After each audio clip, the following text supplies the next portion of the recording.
Michael Jackson. What's up, guys? GeorgeTheCloud here. Welcome to the channel and welcome to my life. They Don't Care About Us is the name of the song.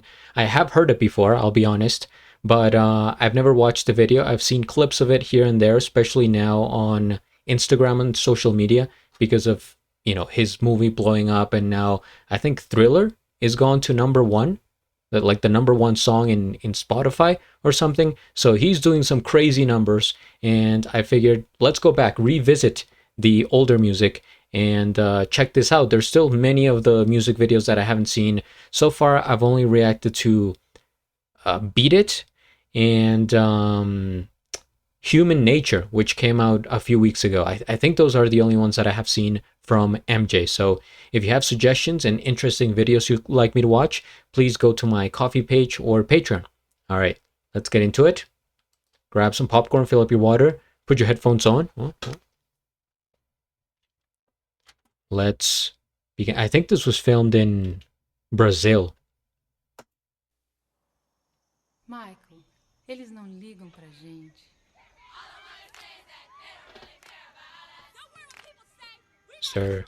Is there audio? Just a second.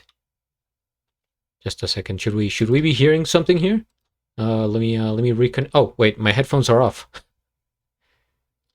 My God, I'm not even prepared. What kind of a professional am I? Just leaving you guys hanging on the precipice of the cliffhanger. All right, now we're ready. Michael, eles não ligam pra gente. That Rio de Janeiro.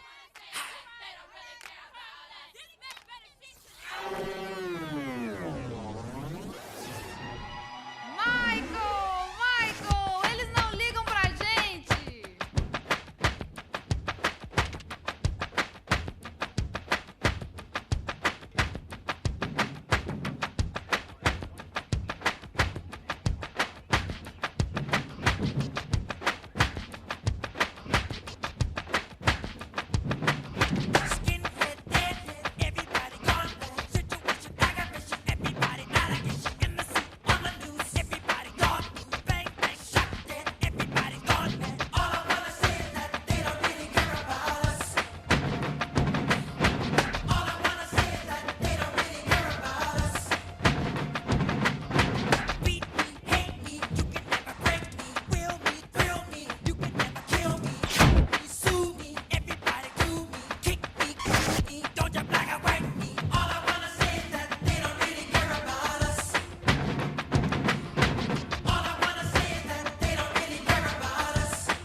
I feel like doing the same. Oh!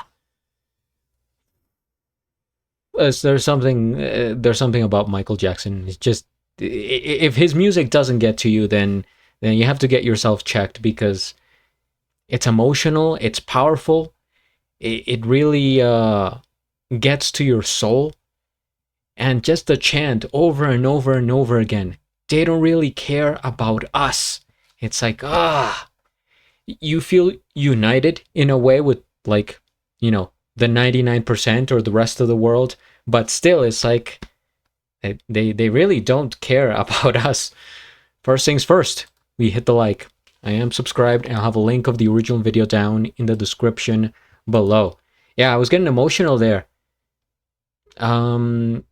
His voice, brings back like memories, and just his whole life. I don't have to get too much into it. I'm sure you're aware of what he went through and all the different issues and stuff like that. So just thinking about how this guy had to put up with so much the pressure from the media, from the people, from just like the music industry, everything. He was not. How could you rest? How could you possibly have a good night of sleep with that much pressure? And then he comes out with something like this, making the locals part of the video here with the huge drumming ensemble. I'm not really sure what you would call it. Yeah, maybe like a collaborative group, and everybody grooving. It's so real, right? He's in their zone. This is where they live. This is what they call home, out there in the streets. And yeah, just making music.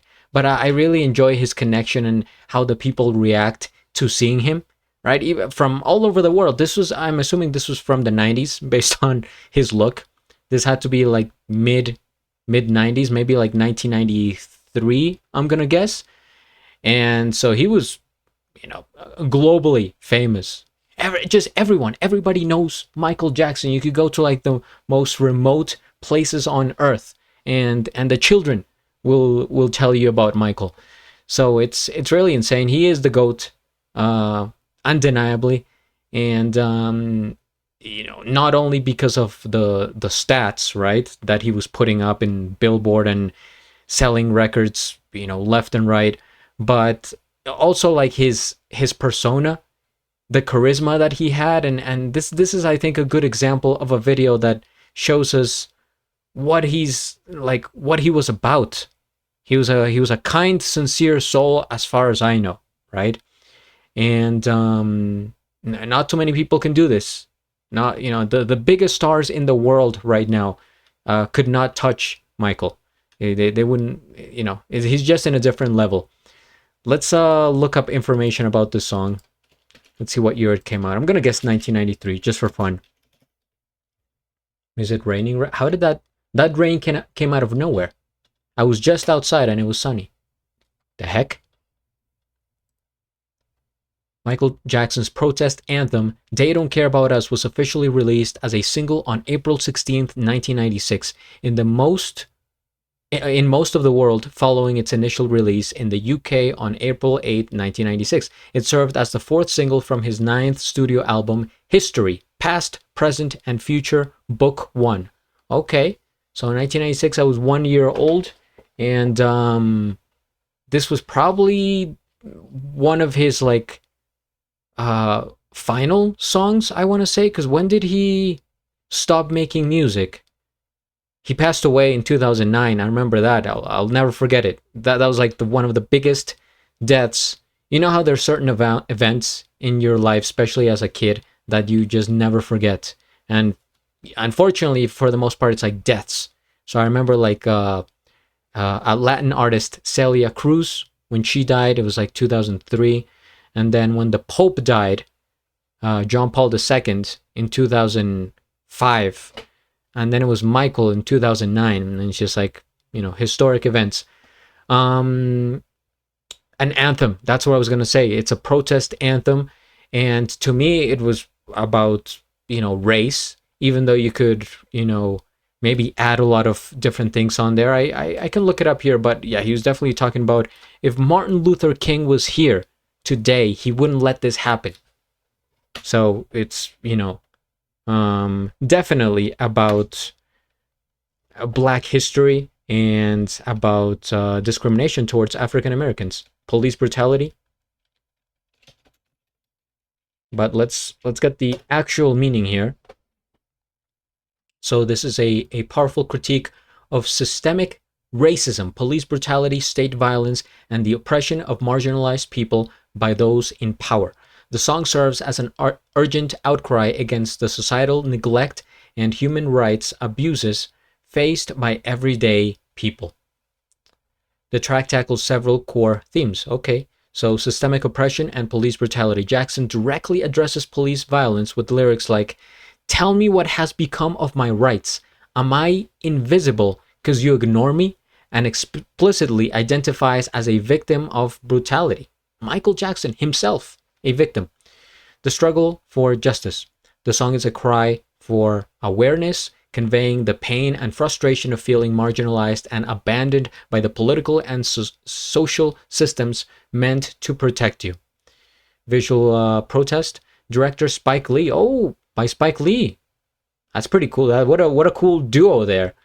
Filmed 2 iconic music videos. The first, Brazil version, the one we just watched, was shot in the impoverished favelas of Rio de Janeiro, highlighting the beauty and resilience of neglected communities. The second, prison version, I haven't seen that one, features Jackson handcuffed in his inner cut with real raw footage of historical human rights abuses, including the beating of Rodney King, Ku Klux Klan rallies, and military crackdowns. I'm sure that's going to be a brutal video as well. But yeah, you know what? To this point, like, I understood this was, impoverished places over here, right? You could see, the kids are barefoot and, stuff like that. But I kind of felt there was this conflicting, like, feeling in my head. There was so much going on, but I felt the joy from the people. Like, they were having a good time. There was like this like human connection type of thing. Like, we're all together, right? There is power in numbers, and all of them were like an army of good, right? Just making music and vibing.